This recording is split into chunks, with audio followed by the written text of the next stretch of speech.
అది అంతా కట్టారు చూడండి, పారీ గోడలు అలాంటిదే. ఇప్పుడు మనం తీసుకొచ్చిన మెటీరియల్.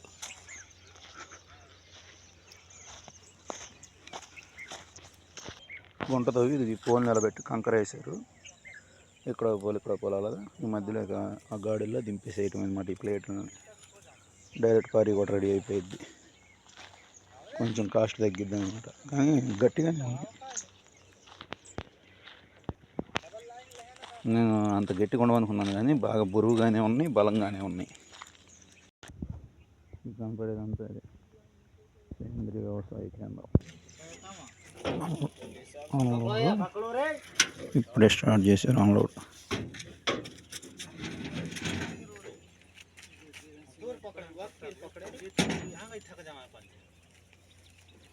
हाथ में ले अबे, हाथ में ले बे, हाथ में ले।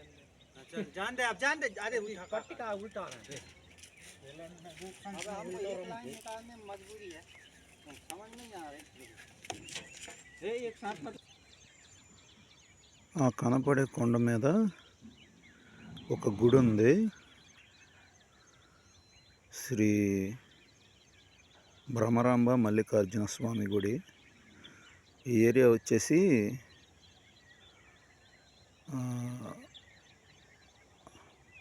నూజివీడు దగ్గరలో కొండపర్వ ఊరి పేరు. విసన్నపేట నుంచి నూజివీడు వెళ్ళే రోడ్లో వచ్చింది ఊరు. కొండపర్వ ఊరి పేరు. ఆ కొండ పైన ఉంది గుడి. అప్పట్లో ఎలా కట్టారో కానీ పాత రోజుల్లో అంత ఎత్తుకి సామాన్లన్నీ ఎత్తుకెళ్ళి. ఏరియా బాగా హైట్గా ఉంది మొత్తం ఈ వ్యవసాయ కేంద్రంలో కల్లా. అందుకని ఇక్కడ ఒక హంట్ లాగా కట్టారు.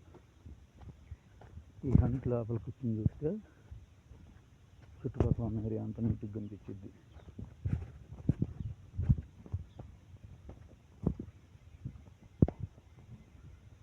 సూపర్గా కట్టారు.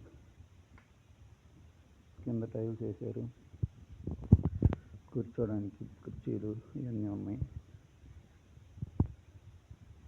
ఇక్కడి నుంచి చూస్తే సైడ్ చుట్టుపక్కల కనబడుతుంది.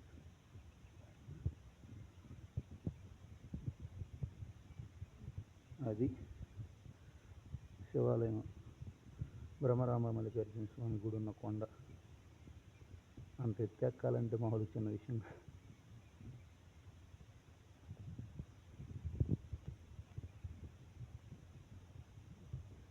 ఇదంతా సేంద్రీయ వ్యవసాయం చేయడానికి స్టార్ట్ చేశారు అన్నమాట. మామిడి మొక్కలు, ఇంకేవో వేరే వేరే పెద్ద పెద్ద చెట్లు కూడా ఉన్నాయి.